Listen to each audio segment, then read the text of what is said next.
Mm. Look at that. Latte goodness. Good morning, everybody. Steve here. And we're coming to you live from Korea if you're watching this live. If not, that will be in a different format because it'll just be a regular video. From The Buried Life, and you can find me on YouTube. Like, subscribe, all of that good stuff. I would appreciate that. This is about being retired in Korea, and there is a doctor strike going on, and the deadline is today for the doctors who are going on strike or are on strike to come back or else. Yeah, this is going to get really interesting, and there's even more complications for the doctor strike when we're talking about medical school students who have also gone on strike. So, yeah, the doctors' union has its tentacles into the medical school students, and I don't think the medical school students thought this through. But we'll get into this anyway. Yeah, living overseas can be very interesting. A lot of people retire overseas because of the reduced expenses, able to retire sooner or enjoy their entire retirement longer because of said expenses are lower, but you will always have some type of bump in the road, some pros and cons, and some things that you have to deal with in that foreign country that you didn't have to deal with back in the United States. You need to pick and choose your battles.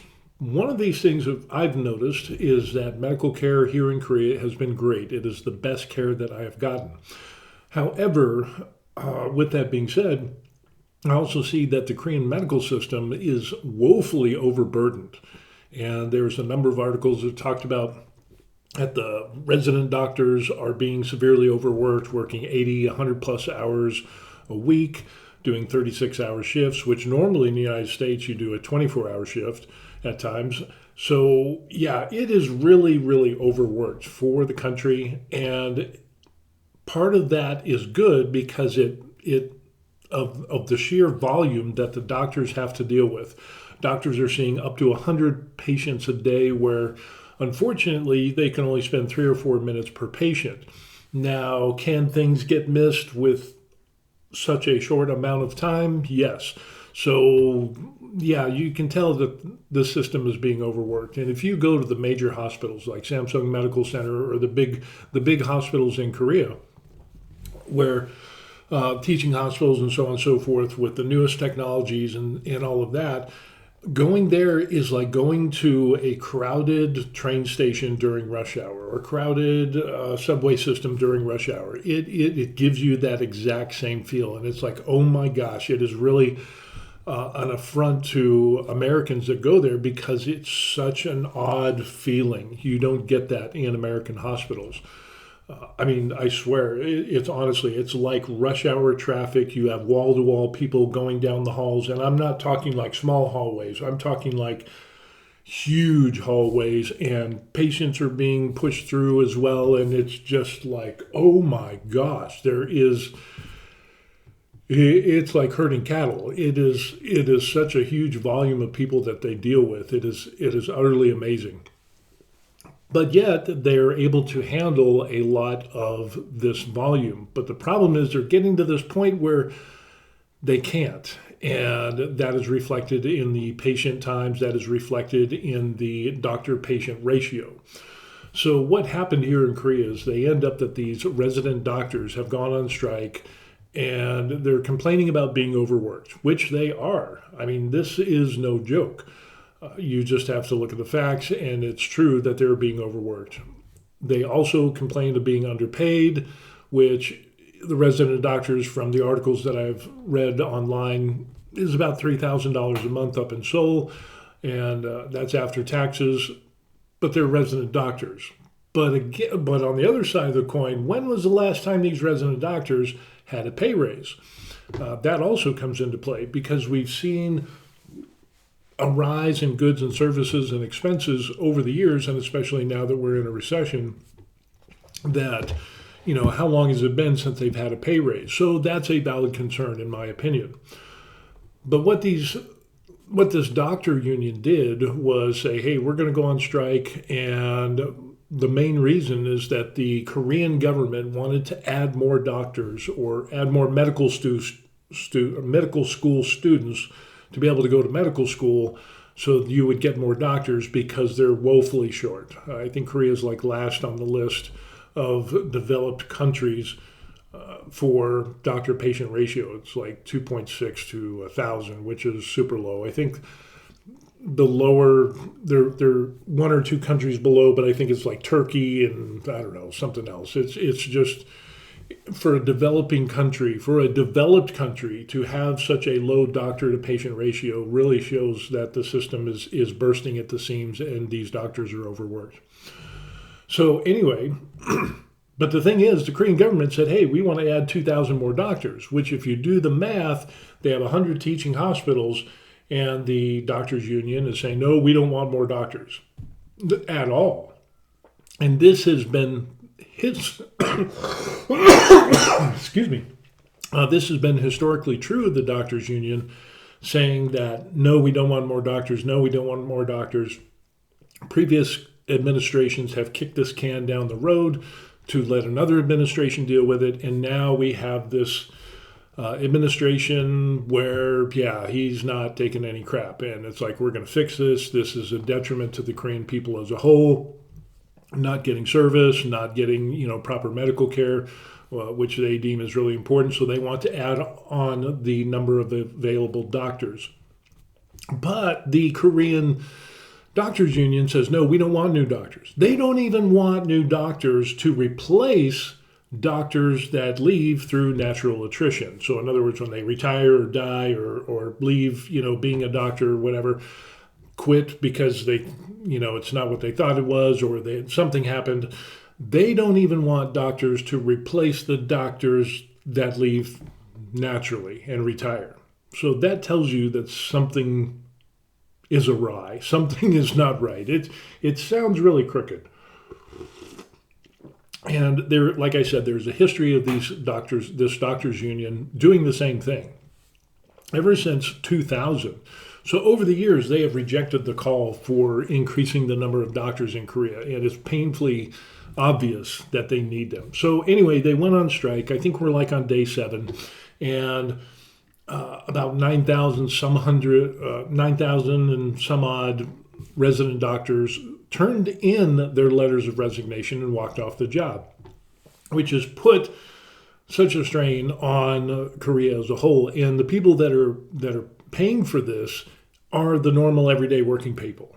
They are not getting the surgeries that they need. There was a report of a lady who had a cardiac arrest. She went to one hospital. They turned her away because all these doctors quit. She went to a second, a third, a fourth, a fifth, a sixth, a seventh, and then she died.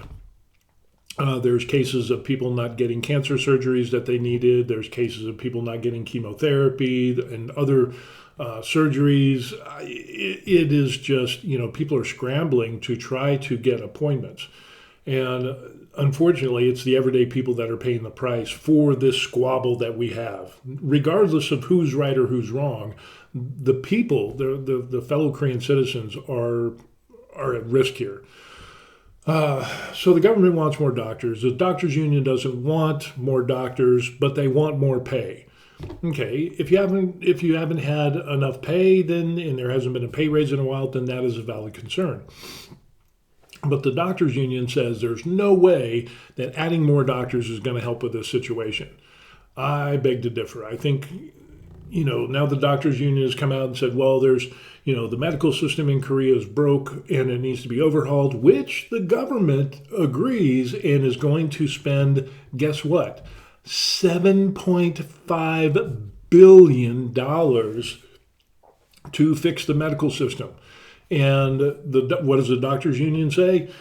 That's not good enough. No, we're not playing this game. This isn't what we're going to do.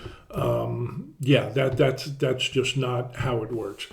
Which is kind of strange because that's a lot of money. And Korea only has 51, maybe 52 million people. And you're talking about $7.5 billion to, fix the broken medical system that they have, which I'm amazed because, there are some things that could be changed.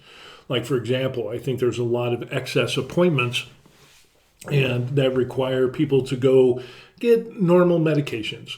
that they will be on for the rest of their lives to get refills, they have to do that every 30 days. In the United States and some other countries, you can get a prescription for something that you're going to be on for the rest of your life, or medications that aren't, it's not going to be a life or death situation if you have the medication prescribed to you for 90 days. A lot of countries do that. And for a 90-day prescription, or even a 4-month or 6-month prescription. So you can imagine if you have 100,000 people that are coming in and getting a prescription refilled, they have to go see the doctor. So that's some money involved. And if you take that away, now all of a sudden they're removing that money. And that's very problematic for these doctors. Now, the most alarming thing that I've said in these videos, which reading from the doctors union, is they don't want more doctors because it would create more competition, and it would reduce their pay, and it would lessen the prestige. This is actually what they said. They would lessen the prestige and status of the current number of doctors that they have today. Talk about egotistical. That is insane. And there is a hierarchy. There is this thing here in Korea and most Asian countries where a title, a position of authority, or so on and so forth, or the scarcity of a job that you do, which is high ranked in a society, is looked upon with great honor. There's great prestige of being a doctor, a lawyer, so on and so forth. But to reject more doctors because you don't want more competition, which competition actually brings about better medical care. Competition in a free market brings about better goods, services, and products, lowers the prices, and, we all benefit. And the doctors union doesn't want more doctors. They don't want the competition. They want more pay, but they don't want the competition, and they don't want to increase the number of doctors. Even if regular doctors retire, they don't want to replace the doctors that retire because they want a bigger piece of the pie. And that is just absolutely crazy. So again, it's very complicated, and the deadline is today. So we're going to take a look at some stuff. The doctor strike exposes tensions over an aging population. As we said, about 20% or a fifth of the country is 65 or older, is getting to the place of where it is really getting bad. And the doctors, including residents and interns at Seoul's 5 leading hospitals, say the issue is not a shortage of medical staff, but deep disparities in pay by specialization in rural and urban areas. Now, what's interesting is the government has said, hey, we're going to deal with this. We're going to, obviously raise the pay in some specialties, and pediatrics is woefully, nobody wants to be a pediatrician because the pay is not there. There needs to be some type of bonus system or a raise in pay for these types of doctors that are needed, but nobody wants to go into them because of the pay is low, and that's a valid concern. And then there's also the rural and urban areas where there aren't a lot of large hospitals. Doctors don't want to go there. They all want to go to Seoul. And we're not talking about the doctors with private clinics and plastic surgery and so on and so forth.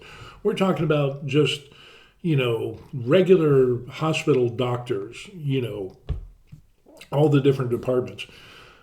So that can be answered by something like what we see in the United States, where the government will fund your, your medical school, student loans and debts and so on and so forth, in exchange for serving in these urban or rural areas for X amount of years, and then after that, you're free to go wherever you want. There's definitely some. It's a good idea to do something like that and raise the pay as well. But it said more than 2/3 of South Korea's training doctors are on strike. About 73% of them are on strike now, leading to a 50% drop in surgeries at general hospitals and 24% reduction in patient admissions. This is, they just walked off the job, and they're going against their Hippocratic oath, putting people's lives in danger, their own countrymen in danger, and maybe, i.e., even their own family members. If they are sick and need, life-saving surgeries or appointments or whatever, it's putting them at risk as well. So I don't think these trainee doctors have realized this, in my opinion. Emergency rooms at hospitals available for military hospitals have been made for civilian use, so it's getting really bad. The President Yoon Suk Yeol says it's not a matter for negotiations or compromise. You need to come back, and basically what they're saying is it's threatening the lives of your countrymen and the safety. And there we can see the lowest numbers of doctors per population, 1,000 in 2022 or the latest available. And you go all the way down here, and we have it's like 2.56 now, so it's gone down. So Mexico and Turkey, that's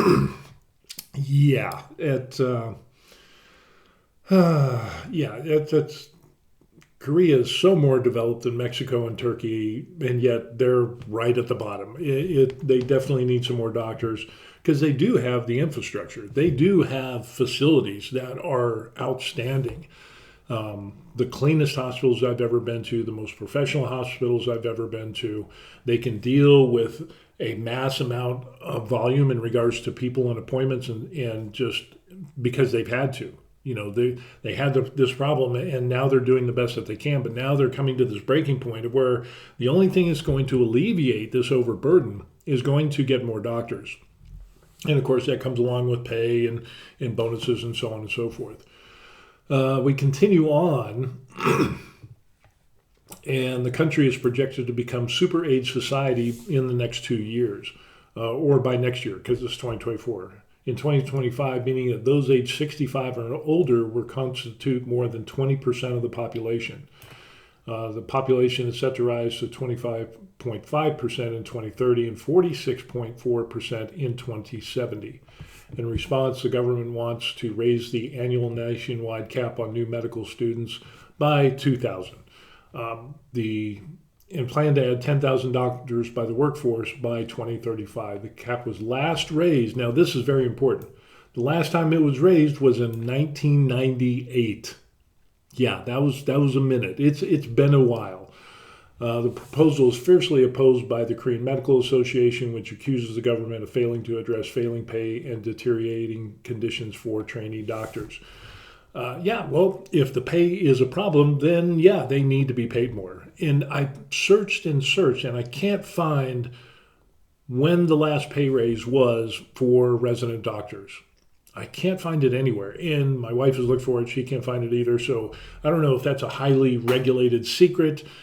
Being a doctor, a normal doctor, is one of the highest paid professions in Korea. Now, being as a resident, if you know, kind of like residents in the United States, you're going through residency, you still need to do your board exams and so on and so forth for the specialty that you're in.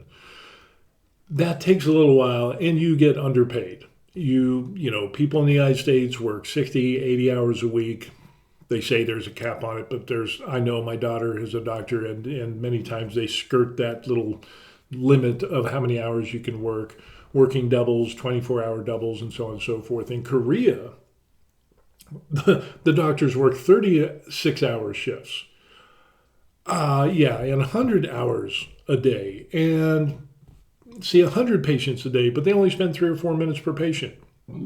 We're at that breaking point.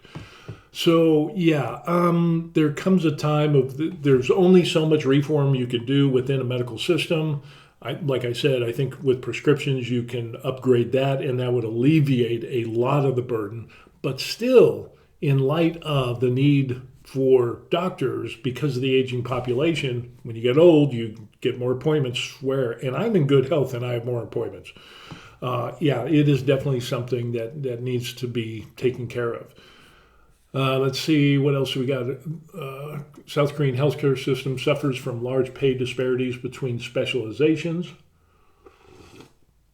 And according to experts and doctors who say the national health insurance system offers insufficient reimbursement rates in such areas as pediatrics, obstetrics, and emergency medicine. So there is this national health insurance that you can get. I have TRICARE Overseas Select, so that satisfies the requirement, so I don't have to do the Korean normal health insurance. But yeah, if this is the case, which it is from what I can see, then there needs to be some tweaks to the system, again, because if it's broke, then have some higher reimbursement rates for pediatricians and obstetrics and emergency medicine and these other specialties where doctors aren't going into because the pay is not there. You should get paid for what you're doing. Many doctors are drawn to dermatology and cosmetic surgery, in which fees are uncapped because treatments are not covered by national insurance. So yeah, Korea, it's known that Korea is one of these places that, yeah, you go to get your face redone, nose job, the whole nine yards. You can look like a K-pop idol. But, that's a different type of doctor. We're talking about hospitals that treat people for issues, not just, beauty issues. So yeah, it's really, really complicated. Our view is that the current problem has nothing to do with the number of doctors, says this guy from the KMA spokesperson, which I find that highly suspect. Now, they want more money. The KMA has said that they want more money, but they also want more senior doctors and they want more administration, which is like, okay, wait a second. That's not going to give you more doctors. That's not going to allow you to treat more people. Because when was the last time a senior, admin or doctor came in and worked a 12 or 24 or 36-hour shift? Never. It just does not happen. It's even in the American system, they don't do that. So, saying that they want more money for senior doctors, that doesn't address the problem of the need for doctors, even the doctors that leave through natural attrition. The government has said that it will spend more than $7.5 billion on reforming the health insurance system to reduce the disparities and specializations in regions. So the government is bending over and saying, hey, $7.5 billion for 50 million people, that's a lot of money. The medical union says, or the doctors union says, that package doesn't go far enough, but critics within the profession say the unions have overplayed their hand, noting that South Korean doctors already enjoy some of the highest levels of income relative to average wages, which is absolutely true. Really, really interesting. Korean doctors earn so much money because over the past 20 years, they've been controlling government policies to maximize their monopoly power. And as professor of health policy at management at Seoul National University College of Medicine.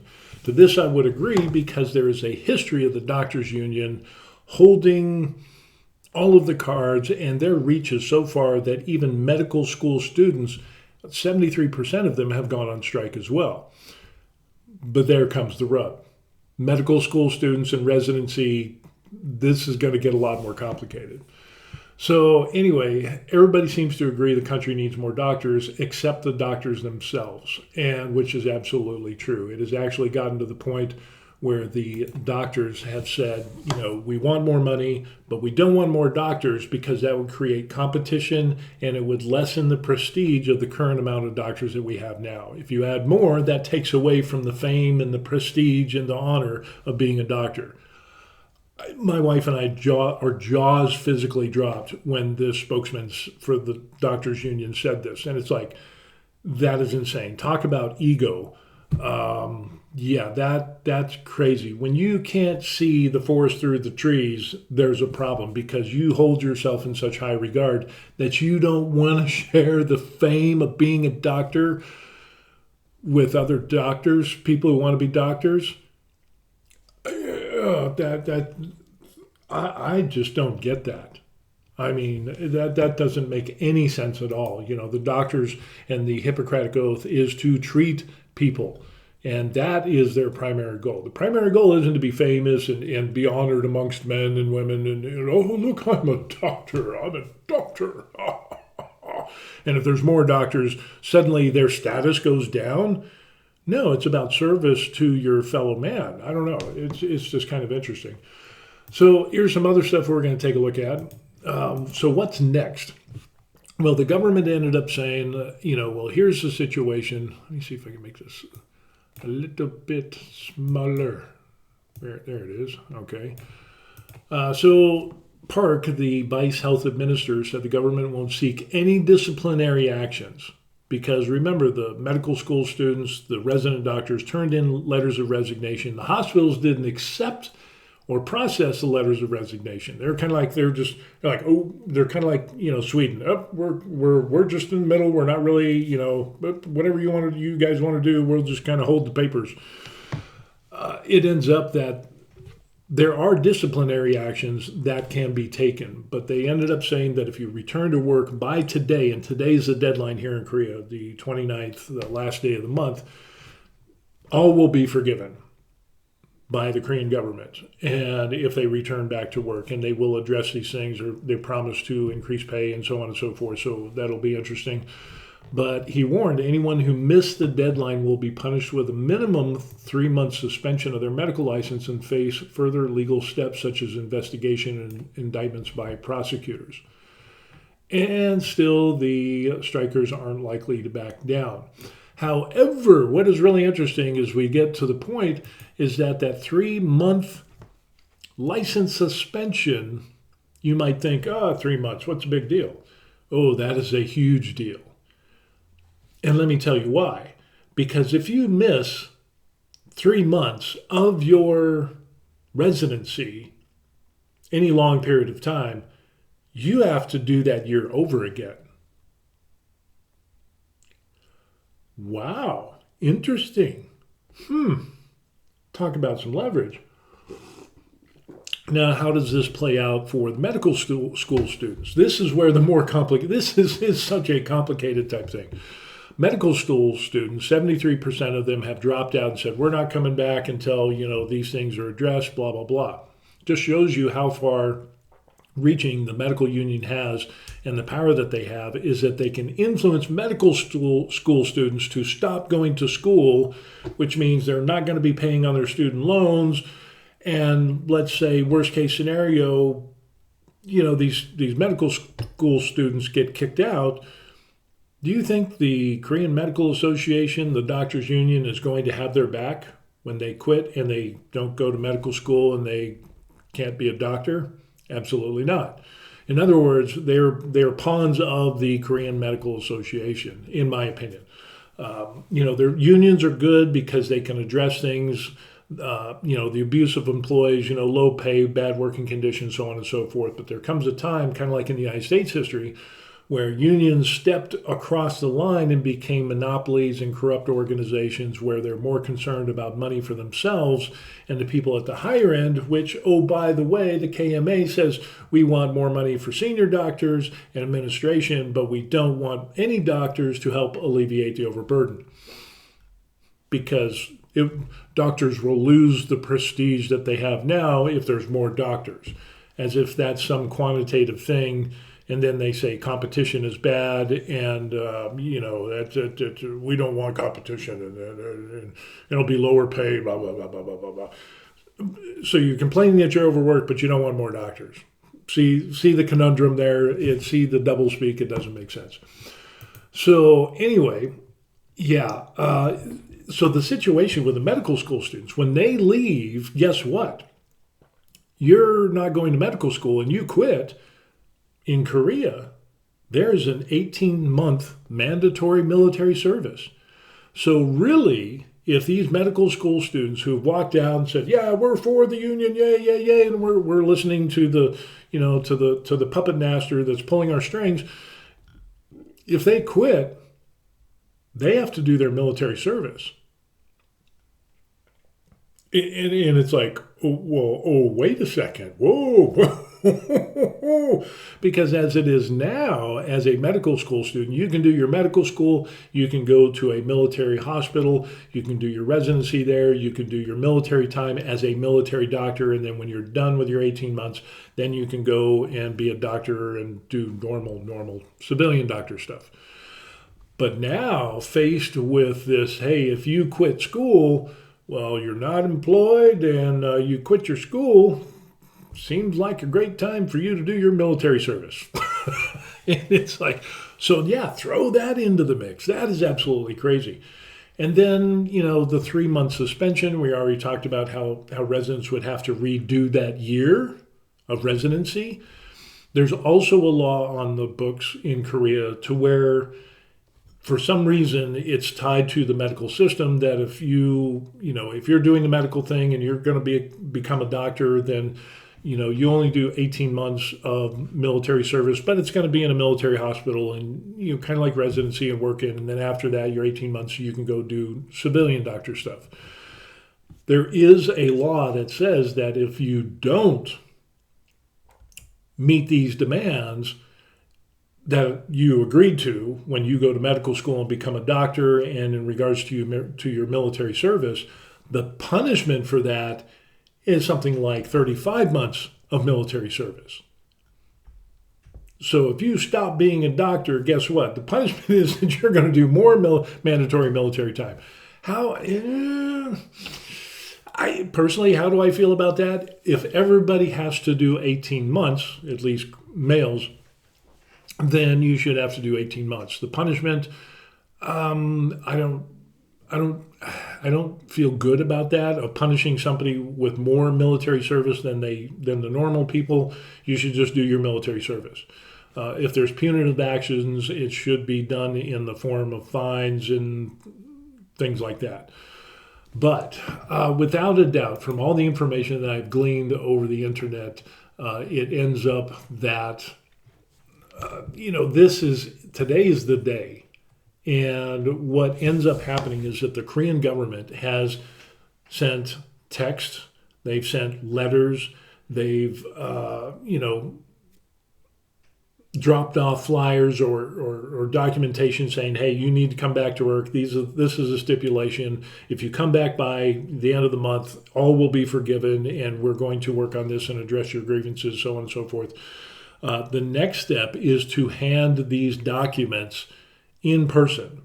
Now, a lot of these resident doctors, from what I can gather, a lot of them haven't answered texts or emails or haven't responded to any of these inquiries. So now the Korean government is going to send representatives, actual people, to put this documentation into the hands of these residents that are on strike. So that way there can be no, oh, I didn't know, even though this is plastered all over the news and you can see it almost 24/7 since this thing started, they can't claim ignorance. So it's kind of like a process server, serving them with official documents. So it's getting to that point. And then after today, if they don't come back to work, there's going to be arrests, which is, it's a foreign country. It's different than in the United States.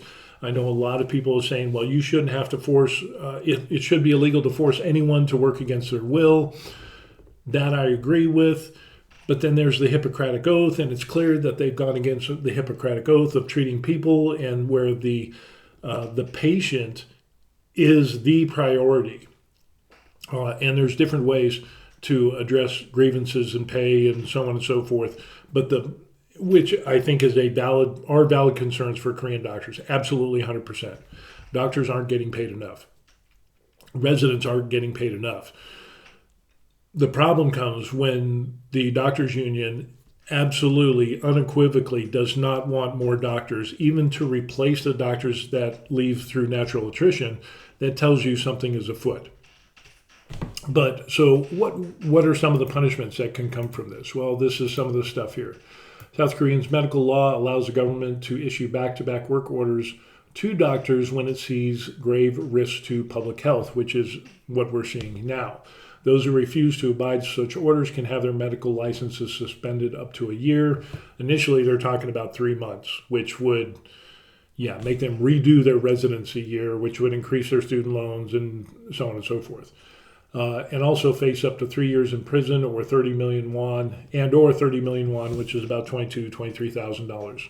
Those who receive prison sentences would be stripped of their medical licenses. So there's a tiered system of punishment. So this is really different than what we see in the United States. Some observers say authorities will probably limit punishment to the strike leaders for fear of further strain on hospital operations.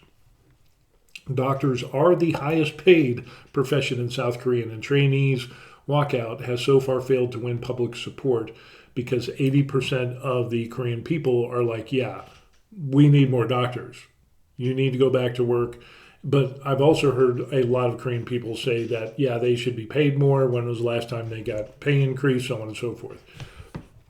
And what if your mother had to get an injection or die? It seems like those doctors never were in others' shoes, but are only emotional, said Kim Young-ae, a 57-year-old cancer patient. They don't care about the patients, but only the benefits they get as doctors in this country. And there's a lot of people that are saying this. You know, there's people who have died as a result of doctors walking out and not getting surgeries, not getting cancer treatments, so on and so forth. The cardiac arrest lady, there are more and more reports. So yeah, it's going to get really complicated today. And, what do you do? It's just something that the medical system does need improvement. Every medical system needs improvement because that's just the way it is. Doctors probably need to get paid more. Residents need to get paid more. But the fact that you're dealing with over 100 patients a day, and Korea has the lowest doctor-to-patient ratio with an ever-increasing need for doctors because of the aging population, and they have for a while, proves that they need more doctors. But the doctors' union doesn't want more doctors. So again, that is the biggest elephant in the room. When the Korean government concedes and says, yes, we're going to spend $7.5 billion to revamp the system, which will probably result in some streamlining of the current systems that they have, kind of like the prescription thing. Can you imagine if 250,000 people get prescriptions, they have to go and get an appointment to get those prescriptions filled by that doctor. So when I get mental health meds, I got to go to the psychiatrist and get that refilled every single month. Where in the United States, I could go to my GP and get that refilled. I could get my GERD refilled. I could get some other medications that I have. Getting old sucks. I could get all those refills done by a general practitioner, doctor, or PA. Here in Korea, they don't have GPs. You have to go to the specialty that you need that medication or the refill. So you imagine, 150, 200,000 people that need refills, they have to go every single month. The doctors or the medical profession has set up a system that put that into play because of money. And the Korean Medical Association, the doctors union, they probably had a little hand in that. So again, what I'm seeing is that they don't want doctors. They're complaining about overwork, but yet they made a system to the point of where they want to make the money, but now they're reaping what they sowed, and it's come to where it is now, which is just so many other variables and complications come into play. But by the end of the day, it's the Korean people that are suffering, unfortunately. The patients to whom the doctors have sworn an oath. This isn't like, I work as a barista, I work at a car wash, I work in a restaurant as a server or cook, or I'm some type of professional or businessman or whatever, where you can say, hey, I'm done, I'm leaving. The Hippocratic Oath is very, very different. And oftentimes I think people forget the oath of what the oath entails, of putting the patient first, and that is not what we're seeing. Do I think that they need more pay? Absolutely. Is the working conditions terrible? I've been to a few countries overseas, and I've been into a lot of states in the United States and got medical care over the year. I've been in the military. I've seen how they work. And yeah, hope I don't need a doctor. But I would say that as far as efficiency, Korea's pretty up there.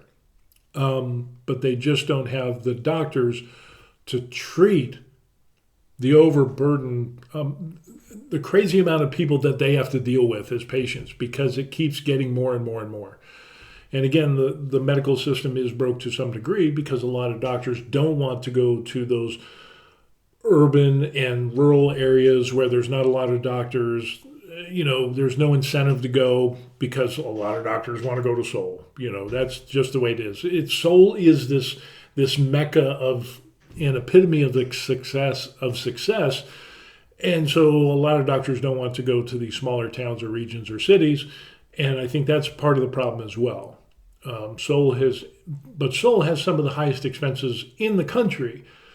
I just don't get it. It seems to be really just a lot of people they're stuck on fame and prestige and status.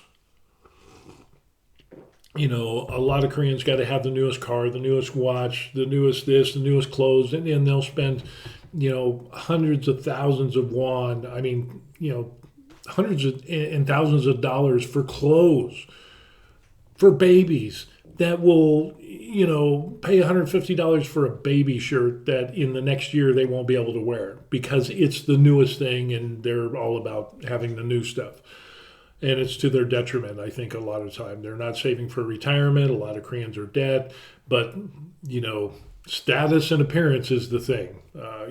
There's people that will buy brand name cars, a new car every year to keep up appearances, to keep up with the Joneses. The Joneses are going to debt to keep up with those Joneses, or actually the Kims.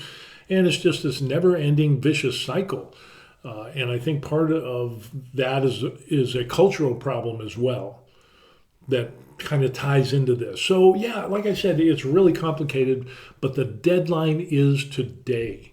And so after today, we might, depending on what's going on, we might see some arrests. We might see some licenses being suspended for 3 months. We might see, the strike leaders. I imagine if this continues on and people don't come back to work by the end of today, I think the strike leaders are going to be put in their place. And do they have some valid concerns? Yes. Do they have some concerns that are totally unrealistic, like we don't want to hire more doctors? Absolutely. That is just, for some reason, their brain is disconnected and they believe that, despite having the lowest doctor-to-patient ratio in developed countries. And if they're just one step above Mexico and Turkey. Turkey's not really a developed nation. Mexico, it's right on the cusp. I wouldn't really call it a developed nation, in my opinion. So really, yeah, I think both sides need to make some concessions, but unfortunately, in this type of situation, the people that are getting hurt are the civilians, or the Korean people themselves, their own countrymen. Hell, maybe even their own family members. If a doctor's going on strike, if a medical school student is going on strike, and this results in no surgeries, life-saving surgeries, is there a possibility that some of these doctors, resident doctors, and their family members are not getting medical treatment because of this strike? Absolutely. And I don't think they thought it through. I don't think that, if you get fired as a doctor and your license is taken away, you're not going to work in the medical field. You're still going to be responsible for student loans. You're still going to have to do your military service, but in the infantry instead of, being a doctor in a military hospital. You still need to pay back your student loans. What medical school students that said, "Oh, we're standing in solidarity with the doctors' union. No more doctors." Do you think if worst case scenario, the medical school students cannot, they quit and they cannot finish medical school? Do you think the doctors' union is going to pay your student loans?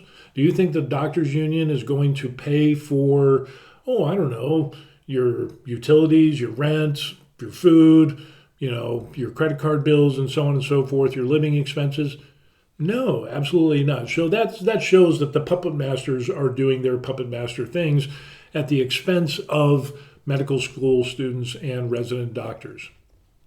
Now, again, I'm simplifying all this. There's a lot of areas in which every medical system can be improved, which I think the government has conceded and said that they'll put up $7.5 billion to fix it. It's probably not enough. Yeah, it's probably not enough, but I mean, that's a good chunk of change. That's a good way to start. But the fact that the Korean Medical Association, the doctors union, has rejected all calls for any new doctors as far back as the year 2000 and all through that time, yeah, that tells me that they're not putting the public health as a priority, because they're saying, oh, we don't need more doctors. Just need to revamp the system. I beg to differ. It's just my opinion. So I think there needs to be concessions on both sides, but the biggest elephant in the room is saying that you don't need no more new doctors. You don't even want to replace the doctors that leave through natural attrition and retirement and so on and so forth. Yeah, that's where the BS meter starts, pegging out on this side, and it's not a thing. So anyway, yeah, it'll be interesting to see what happens today. There's already reports of medical school students going back, because remember, 73% of them quit, it was 46% of them quit already. Some of those kids are coming back and going to school because they realize, wait a second, I'm responsible for student loans. If I get kicked out or whatever, I'm going to have to redo this year. I don't think they really thought it through. So some of them are coming to the realization of, the KMA doesn't have my back if I'm kicked out. So it's kind of, it is a complicated issue. But the one thing I do know is that the people are taking the brunt of it, and 80% of the Korean people, say this needs to be fixed. And they agree with the government that there needs to be more doctors and that money needs to be spent. That will result in probably higher payments for medical services. So when those higher costs for medical care come into play, the Korean people, and myself included, need to understand and say, hey, this is for the greater good, and you can play, oh, this used to be only 10,000 won, now it's 15,000 won, oh my gosh, the increase in prices and so on and so forth. Well, everything is going up. And to get the adequate treatment, sometimes the prices of goods and services needs to go up. But again, like I said, for the doctors union to say that, having more doctors would create too much competition and result in lower pay, and reduce the prestige of the current amount of doctors. If you add more doctors, it would lessen the prestige. That is really, really egotistical, in my opinion. It is just not, I don't know. If you've talked, because our daughter's a doctor, they would beg to have more doctors and to have more resident doctors to spread out the overburden and the overworked conditions that they have. Just in the United States, every single resident would want more doctors. And in the grand scheme of things, they want to add 2,000 more doctors, which I've talked about before. There's 100 teaching hospitals. So if you do the math, it ends up that each teaching hospital would get a massive 20 more doctors. Yet the doctors union says hospitals can't accommodate all of these doctors. Well, 2,000 divided by 100 is 20. How many departments are there? There's 15, 20 departments in a hospital where doctors get trained. So really, you might be adding one or two to a department. You're telling me that they can't add one more person or accommodate one more resident doctor? Yeah, I got to call BS on that. Do there need to be more, higher ranking people above residents to supervise? Yes, absolutely. That is seen in the United States and other countries. I imagine it's the same here in Korea. But again, the elephant in the room is the unions don't want more doctors, which is, I just can't believe that. I just really, that is the one sticking point. And when you say it creates too much competition creates better products, goods, services, and people. And the services of being a doctor, competition, it leads to better medical care in a free market. So, yeah, I'm not sure why they don't like the competition. Maybe they just want people to punch their chicken and get paid. And somebody brought it up in one of the comments that, a lot of people become doctors not because of this altruistic, idea of serving their fellow man and doing that, which is absolutely true. They do it for the money, they do it for the job security, they do it for the status or a combination of all those things. And there's absolutely nothing wrong with that as long as you give good service. I think there's a lot of people out there that, and people that we've talked to, that I've talked to, that was their dream to be a doctor and a dream to be, whatever it is that they're doing. Also to make money, there's nothing wrong with that. There's nothing wrong with saying, hey, I'm going into a profession that's going to make me a lot of money. There's nothing wrong with that. So again, it is a whole complicated issue, and it's very different than the United States. It's also the same in many aspects. Different laws here in Korea than in the United States. We don't have mandatory military service, and the way that our government, we have more of a free market society in regards to medical care. But then again, in the United States, we